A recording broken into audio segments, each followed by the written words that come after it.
زندگی گزر گئی لوگوں کی روتے پر دنیا داری کے لیے، گھر کے حالات کے لیے، اپنی عزت کے لیے۔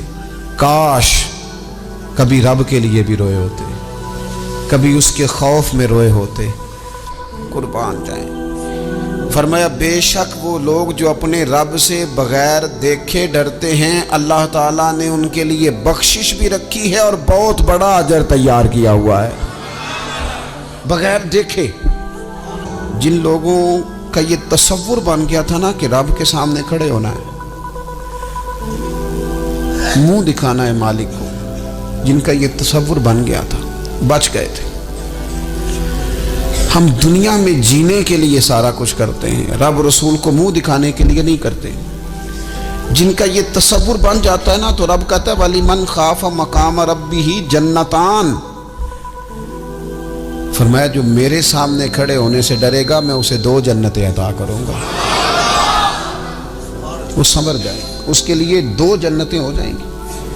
نبی پاک علیہ السلام نے فرمایا تیری آنکھ سے اگر اتنا آنسو نکل گیا نا اللہ کے خوف سے، جتنا مکھی اور مچھر کا پر ہوتا ہے، بڑا روتے ہیں لوگ، میں نے روتے دیکھے ہیں، دولت کے لیے، دنیا کے لیے، دوستوں کی بے وفائی پر، اپنے بچوں کی نافرمانی پر، پیسے نہیں ہیں تو رو پڑے، فلانے نے مجھے تنگ کیا تو رو پڑے۔ لوگوں کے لیے روتے ہیں، انسانوں کے لیے روتے ہیں، رب کے لیے رو کے دیکھ کتنا رونا ہے۔ حضور فرمانے لگے جتنا مکھی اور مچھر کا پر ہوتا ہے نا، اگر اتنے آنسو رب کے خوف سے تیری آنکھ سے نکل گئے تو حضور فرماتے ہیں جس طرح بھینس کے تھنوں سے نکلا ہوا دودھ دوبارہ تھنوں میں نہیں نہ جاتا، اگر کوئی اتنا بھی رو پڑا جتنا مکھی اور مچھر کا پر ہوتا ہے تو اس بندے کو اللہ دوزخ میں داخل نہیں کرے گا۔ شرط کیا ہے؟ اللہ کے خوف سے، رب کے خالصتاً اللہ کے خوف سے۔ دل نہ سخت ہو گئے ہیں ہمارے، کیسے نرم ہوں گے؟ قرآن پاک پڑھنے سے۔ دل کیسے نرم ہوں گے؟ اللہ کا ذکر کرنے سے۔ دل کیسے نرم ہوں گے؟ قبرستان جانے سے، اپنوں کی قبریں دیکھنے سے۔ دل کیسے نرم ہوں گے؟ کبھی ہسپتال کا چکر لگا کے آؤ، دیکھو طبیعت کیسے نرم ہوتی ہے۔ دل کیسے نرم ہوگا؟ کسی کے دکھ کو دکھ سمجھنے سے۔ دل کیسے نرم ہوگا؟ اللہ کی مخلوق سے محبت کرنے سے۔ دل کیسے نرم ہوگا؟ تنہائی میں رب کی بارگاہ میں رونے سے۔ دل کیسے نرم ہوگا؟ خالص اللہ کی رضا سے کسی کی خدمت کرنے سے۔ دل کیسے نرم ہوگا؟ یتیم کے سر پہ ہاتھ پھیرنے سے۔ دل کیسے نرم ہوگا؟ جب ہم اپنے مالک کی بارگاہ میں بیٹھ کے لمبی دعائیں مانگیں گے۔ دلوں کو نرم کرنے کی طرف لاؤ، اللہ کا خوف، خشیت اپنی طبیعت میں پیدا کرو۔ اس سے پہلے کہ تندرست جسم بیمار ہونے لگیں۔ ڈاکٹر کہتے ہیں پتہ ہی نہیں چل رہا، رپورٹیں تو ٹھیک ہیں ساری، سمجھ نہیں آ رہی۔ ہمارے ہاتھوں سے کئی لوگ نکل گئے، کوئی پتہ نہیں چلا۔ دیر کے بعد خیال آیا کہ صبح بتایا تھا ڈاکٹر نے کہ تو لاہور چلا جا، یہ کبھی رات کو بتا دیتا نا۔ ہاتھوں سے نکل گئے بڑے لوگ، بڑی چیزیں نکل گئیں۔ ہماری تیاری ہے سب کی، وہاں جانے سے کسی کو مفر نہیں اور کسی کو مکر نہیں، جانا ہے۔ نبی پاک علیہ السلام فرماتے ہیں ایک بندہ تھا جو بڑا ڈرتا تھا رب کی بارگاہ میں کھڑا ہونے سے، اتنا ڈرتا تھا کہ خوف طاری ہو گیا، اس پر خشیت پیدا ہو گئی۔ اس نے اپنے بچوں سے کہا جب میں مر جاؤں نا، یہ صحیح حدیث میں موجود ہے، جب میں مر جاؤں نا تو مجھے جلا دینا، اور پھر اگر میرے وجود کا کچھ حصہ بچ جائے تو اسے پیس دینا، پھر اسے ہوا میں اڑا دینا، مجھے ختم کر دینا، میں اپنے رب کی بارگاہ میں کھڑا ہو کے سوالوں کا جواب نہیں دے سکتا۔ پتہ تے سارا ہے نا سردار نو کیتیاں دا، من دانم کے من دانب جو اعمال کیے ہیں اس کی خبر تو ہے نا، باقیوں کو شک ہے کہ اس میں گناہ کیا ہوگا، پر ہمیں اپنا تو پاک ہے نا، پتہ تو سارا ہے نا۔ کہا میں نہیں کھڑا ہو سکتا اس کے حضور، مجھے جلا دینا، میری راکھ بھی بہا دینا، اڑا دینا ہواؤں میں۔ نبی پاک علیہ الصلوۃ والسلام فرماتے بندہ تھا سچا، یہ کام اس نے کیا اللہ سے ڈر کے۔ کریم محبوب علیہ السلام فرمانے لگے اللہ تعالیٰ نا قیامت کے دن ذرات کو حکم دے گا کہ اس کے وجود کے ذرے جمع کرو، اس کا وجود جمع کیا جائے گا۔ جس رب نے پہلے بنایا ہے وہ دوبارہ بنانے پر بھی قادر ہے۔ اس کے ذرات کو جمع کر کے گوشت پوشت دے کے وجود دے کے کھڑا کر کے اللہ پوچھے گا بتا یہ کام کرنے کا تجھے کس نے کہا؟ عرض کرے گا مالک میں ڈر گیا تھا نا، تیری بارگاہ میں کھڑا ہوں سوالوں کے جواب دوں، یہ کام مشکل تھا میں ڈر گیا۔ نبی پاک صلی اللہ تعالی علیہ وسلم فرمانے لگے رب فرمائے گا فرشتو یہ میرا بندہ نہ سچ کہتا ہے، یہ واقعی مجھ سے ڈر گیا تھا، گواہ ہو جاؤ میں نے اس کے لیے جنت کا فیصلہ کر دیا۔ اپنی طبیعت میں اپنے مزاج میں، اور یہ خوف خدا گھر سے شروع کریں، بیوی سے گفتگو کرتے بھی اللہ سے ڈریں، ماں باپ کے حقوق ادا کرتے بھی اللہ سے ڈریں۔ اگر اللہ نے آپ کو وسعت دی ہے، بہن بھائی کمزور رہ گئے ہیں تو اللہ سے ڈریں اس مسئلے میں۔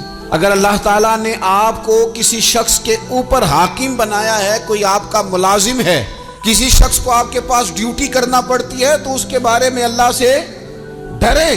میرے نبی پاک علیہ السلام نے اپنے ظاہری وصال کے وقت جو وصیتیں فرمائی تھیں، فرمایا تھا عورتوں کے بارے میں رب سے ڈرنا، اپنے غلاموں کے بارے میں، ملازمین کے بارے میں رب سے ڈرنا، اور آپ کے پاس میرے پاس جو امانتیں ہیں ان امانتوں کے بارے میں رب سے ڈریں۔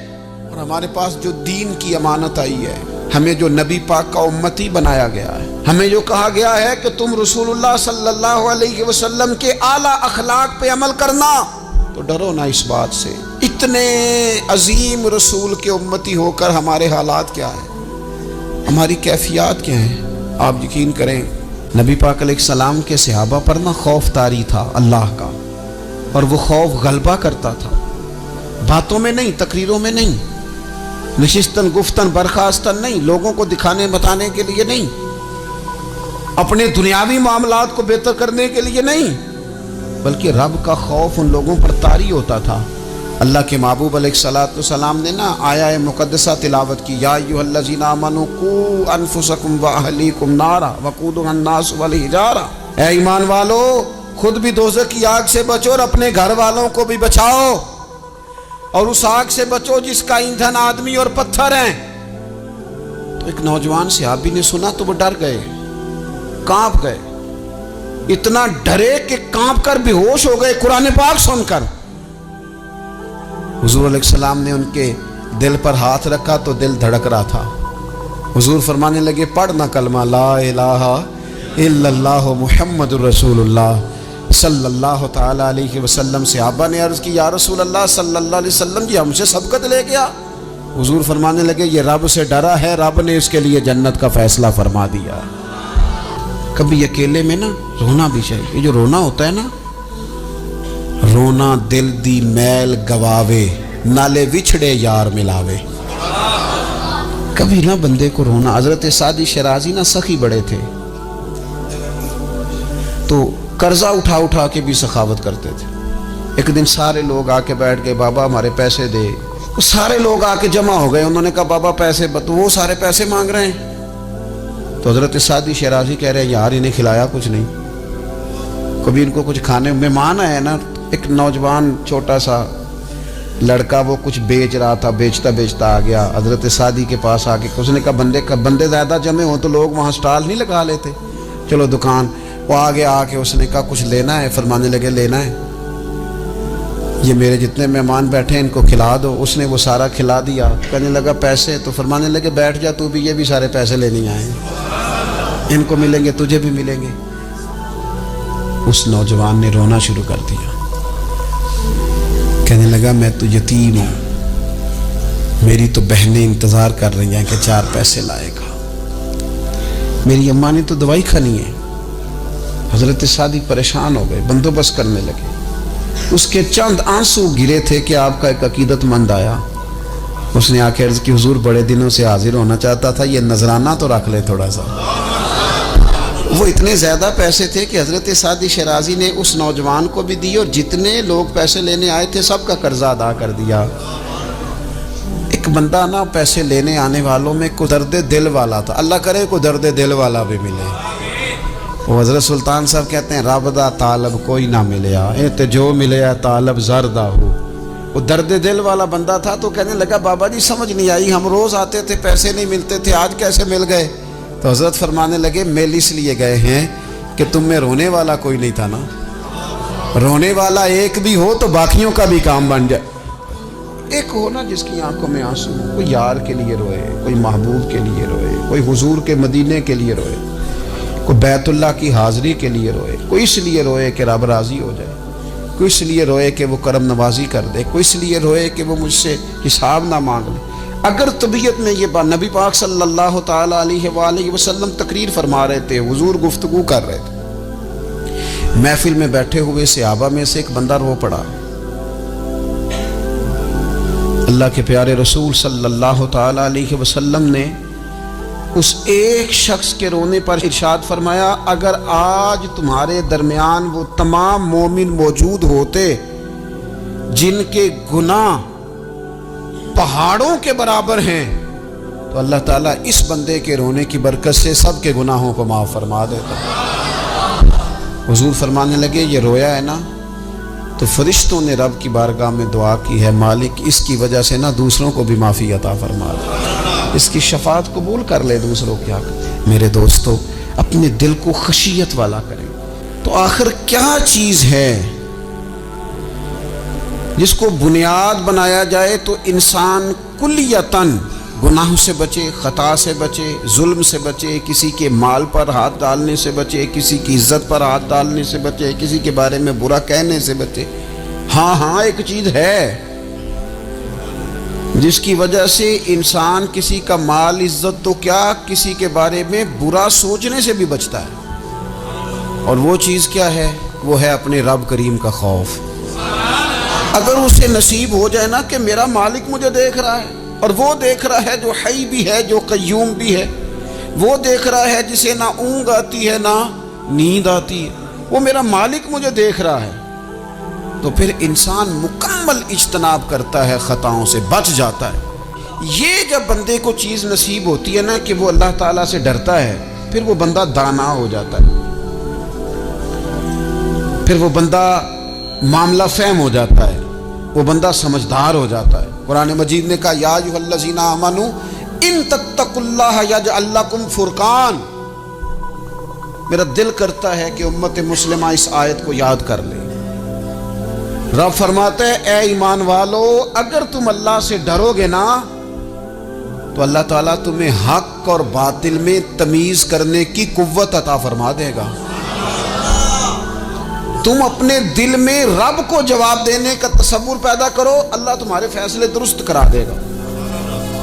اور میرے نبی پاک صلی اللہ تعالیٰ علیہ وسلم نے فرمایا یہ جو اللہ کا خوف ہے نا یہ حکمت کی بنیاد ہے، یہ دانائی کی بنیاد اللہ کا خوف ہے، یہ بنیاد ہے، اس کی وجہ سے لوگ دانا ہوتے ہیں۔ اگر وہ رب کریم سے ڈرنے لگے تو اللہ انہیں بصیرت کی روشنی دے گا۔ کیوں فیصلے درست تھے سارے سیدنا صدیق اکبر کے؟ اس لیے درست تھے کہ ان کے دلوں میں رب کا خوف موجود تھا۔ بڑی فضیلتیں انہیں حاصل تھیں، بڑی عظمتیں حاصل تھیں، لیکن کسی جگہ بھی کسی مقام پر بھی ان کے قدم لڑکھڑاتے کیوں نہیں تھے؟ بڑے انہوں نے بھی زندگی کے اندر تکلیفیں دیکھی، بڑے بوجھ دیکھے، بڑی دھوپ چھاؤں دیکھی، لیکن مضبوط کیوں رہے؟ حضرت سعد بن ربیع رضی اللہ تعالیٰ عنہ ایک جنگ میں شہید ہو گئے تھے، جنگ احد میں۔ تو ان کی بیٹی ایک دن آئی حضرت صدیق اکبر کے پاس، امیر المومنین کے پاس کسی کام سے، تو جناب سیدنا صدیق اکبر رضی اللہ تعالیٰ عنہ نے نا چادر بچھا کے اس بیٹی کو بٹھایا، اور خود حضرت صدیق اکبر چادر سے نیچے بیٹھ گئے، خود زمین پہ ہیں، اسے آپ نے اعزاز کے ساتھ کپڑے پہ بٹھا رکھا ہے۔ حضرت عمر فاروق رضی اللہ تعالیٰ عنہ آئے اور آ کے عرض کرنے لگے حضور یہ خاتون کون ہے، بیٹی کون ہے جس کو آپ نے اس قدر زیادہ فضیلت کی جگہ پہ بٹھایا ہے؟ تو حضرت صدیق اکبر رضی اللہ تعالیٰ عنہ فرمانے لگے کہ یہ اس شخص کی بیٹی ہے جو تم سے بھی افضل تھا، مجھ سے بھی افضل تھا۔ تو حضرت عمر فاروق رضی اللہ تعالیٰ عنہ عرض کرنے لگے حضور ہم تو یہ سمجھتے ہیں کہ نبیوں کے بعد سب سے افضل آپ ہی ہیں، تو یہ جو آپ سے بھی افضل تھا اس کا کیا معنی ہے؟ حضرت صدیق اکبر فرمانے لگے وہ لوگ کتنے افضل تھے جنہوں نے حضور کی موجودگی میں اپنی جان اپنی رب کی بارگاہ میں پیش کر دی۔ حضور کے مقدس ہاتھوں میں جن لوگوں کی روحیں پرواز کر گئیں وہ کتنے بڑے لوگ تھے۔ میری بات کو سمجھیے گا کہ ان لوگوں کے دلوں میں وہ جو عاجزی تھی، وہ جو اللہ تبارک و تعالیٰ کی معرفت تھی، اس نے کس طرح کا بنا دیا۔ ہمارے ہاں یہ مسئلہ بن گیا ہے کہ ہم ہر ایک سے ڈر رہے ہیں، ہر ایک سے، برادری سے، قبیلے سے، داماد سے، بہو سے، فلانے سے، فلانے سے۔ میں نے دیکھا بڑے بڑے لوگ ڈرتے ہیں۔ آپ اگر ناراض نہ ہوں تو بعض والدین ہیں جو اولاد سے ڈرتے ہیں۔ ہاں میں نے کچھ ایسے دنیا دار پیر دیکھے ہیں جو مریدوں سے ڈرتے ہیں۔ میں نے ایسے لیڈر دیکھے ہیں جو اپنی عوام سے ڈرتے ہیں۔ کیوں؟ اس لیے کہ میرے نبی پاک علیہ السلام نے فرمایا جو رب سے نہ ڈرے پھر وہ سب سے ڈرتا ہے، اور فرمایا جو رب سے ڈر جائے اللہ مخلوق کا خوف اس کے دل سے نکال دیا کرتا ہے۔ یہ رب سے نہیں ڈرا تو یہ سب سے ڈرا ہے، اگر رب سے ڈرتا تو کسی سے نہ ڈرتا۔ اور حضور فرماتے ہیں دو خوف اللہ جمع نہیں کرے گا۔ تم اگر بے خوف زندگی گزارنا چاہتے ہو نا دنیا میں تو ایک خوف پیدا کر لو، وہ رب کا خوف ہے، بے خوف ہو جاؤ گے۔ اور اگر تم یہ خوف پیدا نہیں کرتے پھر تو سائے سے ڈرو گے، پھر سانپ سے نہیں رسیوں سے ڈرو گے، پھر تو جگہ جگہ تمہیں کمزور کر دیا جائے گا، پھر تو لوگ ہر وقت تمہیں بھگائیں گے ڈرائیں گے۔ ایک خوف پیدا کر لو اللہ کا، پھر دوسرا کوئی خوف قریب نہیں آئے گا۔ اور ایک معنی میں اور کہا اللہ دو خوف جمع نہیں کرے گا۔ حضور فرماتے ہیں تو دنیا میں رب سے ڈر جانا، رب تجھے آخرت میں نہیں ڈرائے گا۔ وہ جو اللہ کے ولیوں کے بارے میں کہا لا خوف علیہم ولا ہم یحزنون، کیا معنی ہے؟ دنیا میں انہیں صرف اللہ کا خوف تھا، باقی کسی کا خوف نہیں تھا۔ حضور فرماتے ہیں تو دنیا میں رب سے ڈر جا، قیامت میں تجھے نہیں ڈرائے گا، اور اگر تو دنیا میں نہیں نہ ڈرے گا پھر تو قیامت میں ڈرایا جائے گا۔ اللہ تبارک و تعالیٰ کی خوف، یہ جو روزہ ہے نا یہ اس معرفت کو بڑا پکا کرتا ہے۔ گھر میں کوئی بندہ موجود نہیں، باورچی خانے میں بہترین کھانا مرضی کا پڑا ہے، فریزر پھلوں سے بھرا ہوا ہے، ہر چیز موجود ہے، اور بھوک بھی پوری شدت کی ہے، پیاس بھی پوری لگی ہے، اور چل نہ تو کھا لینا، اور تیرے جائز پیسوں کا ہے کھا لے۔ کیوں نہیں کھاتا؟ اس لیے نہیں کھاتا کہ میرا رب مجھے دیکھ رہا ہے۔ اللہ کرے روزے داروں یہ پریکٹس ہو جائے کہ جب تو اپنا جائز مال اس لیے نہیں کھاتا کہ رب نے روکا ہے اور وہ دیکھ رہا ہے نہیں کھانا، پھر تو کسی کا ناجائز مال کیسے کھا سکتا ہے؟ رب نے تجھے روکا بھی ہے اور رب تجھے دیکھ بھی رہا ہے، پھر تو غیر کا کیسے کھا سکتا ہے جب تو اپنا جائز نہیں کھاتا کہ اللہ دیکھ رہا ہے؟ تو دوسروں کا ناجائز اور حرام کیسے کھائے گا حالانکہ اللہ دیکھ رہا ہے؟ اگر یہ تصور دل میں پیدا ہو جائے، یہ ذوق اگر کسی بندے کو نصیب ہو جائے تو پھر پتہ کیا ہوتا ہے؟ پھر بندہ عالم ہو جاتا ہے۔ حضور علیہ الصلوۃ والسلام نے ارشاد فرمایا اگر تم اللہ تعالیٰ سے اس طرح ڈرو نا جس طرح ڈرنے کا حق ہے تو تم ایسا علم جان لو گو کہ جہالت ہی ساری ختم ہو جائے گی۔ خوف خدا اگر پیدا ہو گیا تو اللہ تعالیٰ تمہیں علم بھی عطا کر دے گا، تمہیں معرفت کا نور ملے گا۔ یہ ہے وہ علم لدنی جو انسان کو پھر اللہ کی عطا سے مل جاتا ہے۔ فرمایا اگر اللہ سے ڈرو گے تو رب ایسا علم تمہیں دے گا کہ جہالت ختم ہو جائے گی۔ اور نبی اکرم صلی اللہ تعالی علیہ وسلم نے فرمایا اگر تم اپنے رب کو کما حق ہو پہچان کر دعا مانگو گے نا تو تمہاری دعاؤں سے پہاڑ بھی ہل جایا کریں گے۔ لیکن یہ دو چیزیں پیدا کرو، ایک تو اللہ کا خوف تمہارے دل میں آئے اور دوسرا معرفت الہی کا شوق پیدا ہو۔ اگر طبیعت کے اندر یہ چیزیں پیدا ہو جائیں، خوف خدا نصیب ہو جائے اور صحیح معنوں میں نصیب ہو۔ آج کل بڑا لوگ کہتے ہیں اللہ سے ڈر، پر دوسروں کو جب مال خرید رہے ہوتے ہیں پھر کہتے ہیں اللہ کا خوف کر، اور جب بیچ رہے ہوتے ہیں تو، جب کسی کو پیغام دین دے رہے ہوتے ہیں تو کہتے ہیں اللہ کا خوف کر، اور جب تیرے تک بات پہنچتی ہے تو پھر معاملہ ختم ہو گیا۔ میں ذمہ داری سے کہتا ہوں، یہ جو کچھ ہمارے ہاں ہوتا ہے نا، عوام سے ڈر کے، عالمی میڈیا سے ڈر کے، قوم سے ڈر کے، اس سے آدھے کام بھی اگر رب سے ڈر کے کریں تو قوم کا بھی بھلا ہو جائے گا، لوگوں کا بھی نفع ہو جائے گا۔ اگر آدھا کام بھی ڈر کے کیا جائے، کچھ تھوڑا سا اپنے دل میں خشیت، اللہ کا خوف، اور تھا لوگوں کو اللہ کا خوف، رب کے سامنے کھڑا ہونا ہے تو ڈرتے تھے۔ حضرت عمر کا جب آخری وقت آیا تھا تو اپنے بیٹے سے کہا تھا مجھے اٹھا کے زمین پہ رکھ دو، میں اپنی پیشانی زمین پہ رکھ کے اپنے رب سے معافی مانگوں۔ حضرت عثمان غنی جیسے لوگ جب قبر کو دیکھ لیتے تھے تو پھر تڑپ کے ان کی ساری داڑھی آنسوؤں سے بھر جاتی۔ حضرت مولا علی شیر خدا رضی اللہ تعالیٰ عنہ نماز کی نیت باندھنے لگتے تو وجود کانپتا، راشہ طاری ہو جاتا۔ علی آپ تو شیر ہیں میدانوں کے، ہزاروں لاکھوں تلواروں کے بیچ کبھی نہیں لڑکھڑائے، لیکن یہاں رب کی بارگاہ میں آتے کانپ کیوں گئے؟ تو فرمانے لگے تمہیں پتہ نہیں کس کی بارگاہ میں حاضر ہونے لگا؟ اس سے ڈر آتا ہے، مالک کے حضور آ گیا، ڈر آتا، ڈرتے تھے۔ میرے نبی پاک علیہ السلام نے فرمایا اللہ کا خوف یہ دانائی ہے، یہ حکمت ہے۔ اور صحیح بخاری میں لفظ ہیں، نبی پاک صلی اللہ تعالیٰ علیہ وسلم نے فرمایا ایک شخص تھا، بخاری مسلم میں موجود ہے، ایک بندہ تھا، اسے نا بڑا ڈر آتا تھا کہ رب جب سوال پوچھے گا تو میں نے کیا جواب دینے ہیں۔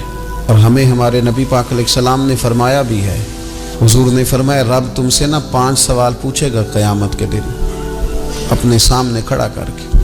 ساری تیاری لائق بچے بھی جب کر لیتے ہیں نا پیپر دینے کی، ذہین بچے ساری تیاری کر کے نا تو کمرہ امتحان میں جاتے ہوئے پھر بھی ڈرتے ہیں اور کہتے ہیں حضرت صاحب دعا کرنا میرا پیپر ہے۔ بچہ لائق بھی ہے، محنتی بھی ہے، تیاری بھی، لیکن ڈر آتا ہے۔ ڈر آتا تھا جب پیپر سٹارٹ ہوتے تھے نا تو کئی قسم کی ایکٹیویٹیز چھوڑ دی جاتی تھی، کھیل چھوڑ دیے جاتے تھے۔ میں نے دیکھا ہے بچے نمازیں شروع کر دیتے تھے، ڈر آتا ہے کہیں پیپر میں کمی نہ کوئی رہ جائے۔ دنیا کے پیپر کے بارے میں یہ معاملہ ہے، اور جب صبح قیامت سوال جواب کیے جائیں گے، حضور فرماتے ہیں 5 سوال رب پوچھے گا تم سے قیامت میں۔ سب سے پہلی بات، میں نے تمہیں عمر دی تھی کہاں گزاری تم نے؟ ضائع کر دیا ٹائم سارا، ادھر ادھر بھاگتے آتے جاتے مال کماتے۔ اور پھر عمر میں ایک بہترین حصہ جوانی ہے، حضور فرماتے ایک سوال یہ ہوگا، دوسرا جوانی کہاں گزاری؟ اور تیسرا سوال پوچھا جائے گا بتاؤ مال کہاں سے کمایا، ذرائع کیا تھے، جائز طریقہ اختیار کیا کہ ناجائز؟ اور چوتھا سوال یہ ہوگا یہ بتاؤ تم نے خرچ کہاں کیا، اللہ نے اپنے فضل سے دیے تھے پیسے، تم نے ناجائز جگہ پہ تو نہیں لگا دیے؟ اور 5واں سوال یہ ہوگا کہ جو تمہیں پتہ تھا، جو تم جانتے تھے، جس کا تمہیں علم تھا، جس کا تمہیں شعور تھا، بتاؤ تم نے اپنے علم پر عمل کتنا کیا اپنی زندگی کے اندر؟